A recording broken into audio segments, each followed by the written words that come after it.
And here is the next deal. Let's look at this. So Irvin has a 2-unit, so a duplex in Chicago. 2-unit brick. I like the brick. 3-bedroom, 2-bath. Oh, it was 1 unit and 2-bedroom, 1 bath. No, what is that? 3-bed and 2-bed, 1 bath. Oh, okay, got it. So it's a 3-bed and a 2-bath. So Irvin, hopefully you're here if I have any additional questions. 1 unit rented at $700 per month. 2nd unit, we should be able to rent for $750 per month. So I'm assuming the rented unit is the 2-bedroom that you're referring to. 900 to 1,000 square feet each unit. We need to get at least $80,000. I have 2 appraisals from last year that one came in at $135 and the other at $100,000. Okay, I'm not quite sure what you're looking to do. If you're looking to buy and hold this, here's some thoughts or things that I am thinking when I look at this.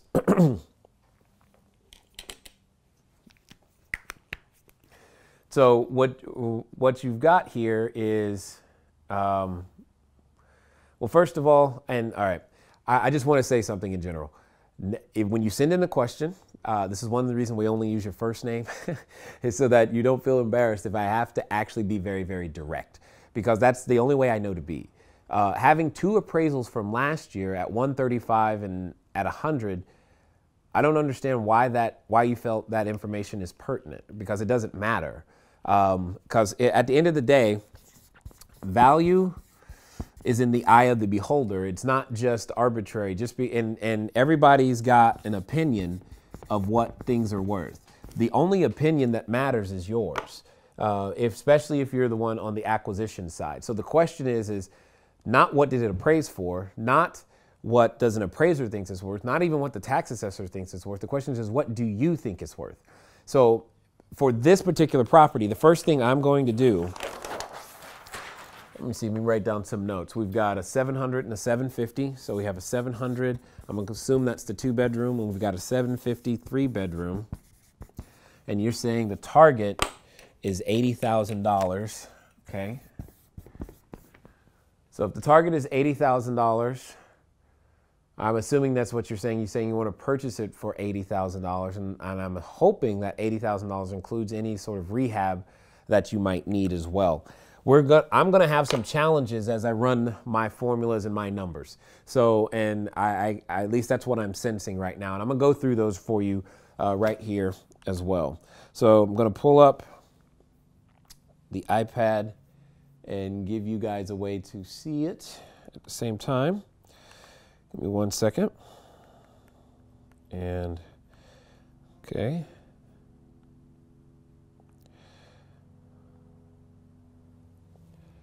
So what you're going to see now is what's also on my iPad screen. That way you can see me do the math, the same math that I'm talking about right now. Okay.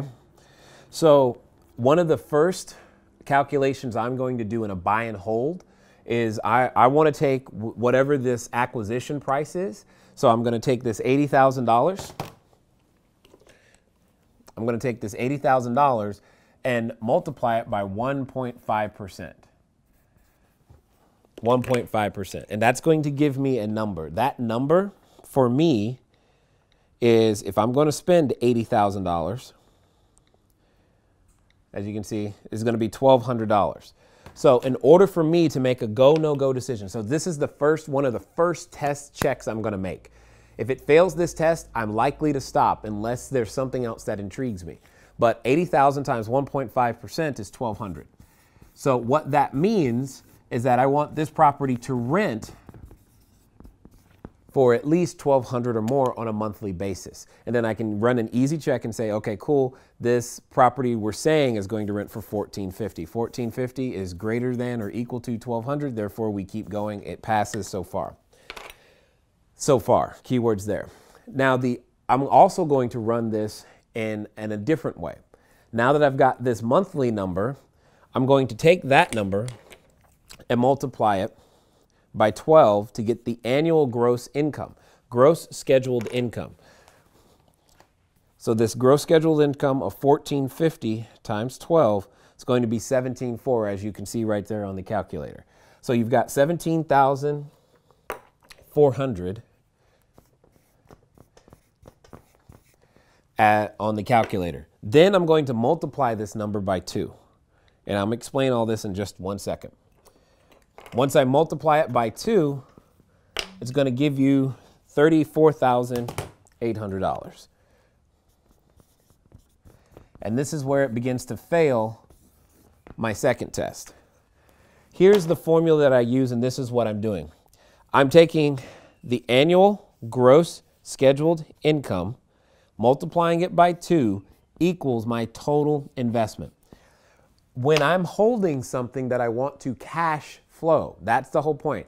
The name of the show is Cash Flow Diary. You're on cashflowdiary.tv. I'm looking for a way to make sure I can cash flow. This is the formula I like to use. This is where I'm comfortable because it's conservative for sure. I'm not saying you can use it in every jurisdiction, every marketplace, but what I am saying is that typically when I hit this number, when AGSI, annual gross scheduled income times 2, can equal my total investment, I have a good likelihood of being able to produce cash flow on the back end. And so this is beginning to be my concern, is that you might be a little mortgage heavy or debt heavy in this particular transaction. So because inside this 34,000 number, I need to be able to have the purchase price. I need to be able to take the transaction cost, the reserve, as well as the repair cost, and have that number be greater than 0 by the time I've got down there. And right now, it's not going to be greater than 0. So the question, and this is another way of saying that for me, for my tastes, the income stream that this particular duplex produces is too expensive for the risk, because I have to take too high of a risk. If I've got to be at $80,000 to be able to acquire this building, then that's too high of a risk for that stream of income. It's going to be too little income for too much risk.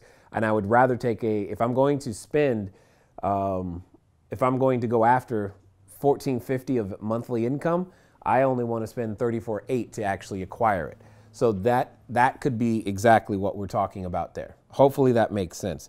Again, this is just based upon formulas that I use to make sure that the property's cash flow. So now at this point, I start asking myself, so remember how I said everybody has an opinion of what something is worth. My opinion, this is worth $34,800.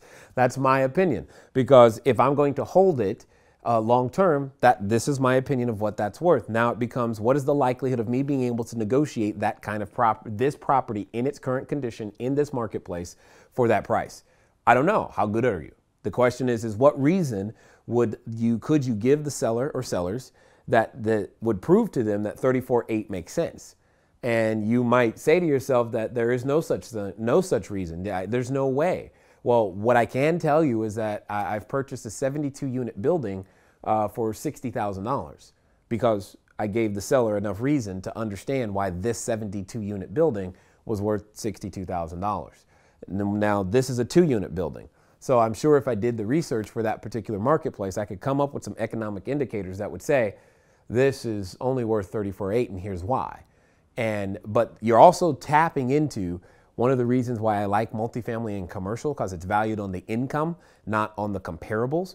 And the challenge for me with comparables is that if someone next door chooses to overpay simply because they inherited some money or they don't know what they're doing, that suddenly means that I'm supposed to overpay for the house next door, and I disagree strongly with that, just like vehemently. So I have a really, really, really hard time with appraisers and tax people, or tax assessors, I should say. We go back and forth, and we're always in the company working to minimize those tax valuations, all those types of things. So hopefully that begins to tell you how I feel about this particular building, Irvin. In this particular case, it's a no-go for me. Period. Yeah, you may be able to get 80K, but in my opinion, you're not going to be anywhere near it's not going to be worth it. It's just not going to be worth it. You got to get it for around 34, 35. Make sure that includes the purchase price, transaction reserve, and repair. And if it does, then you can go forward. But right now, as it sits, it's a no-go.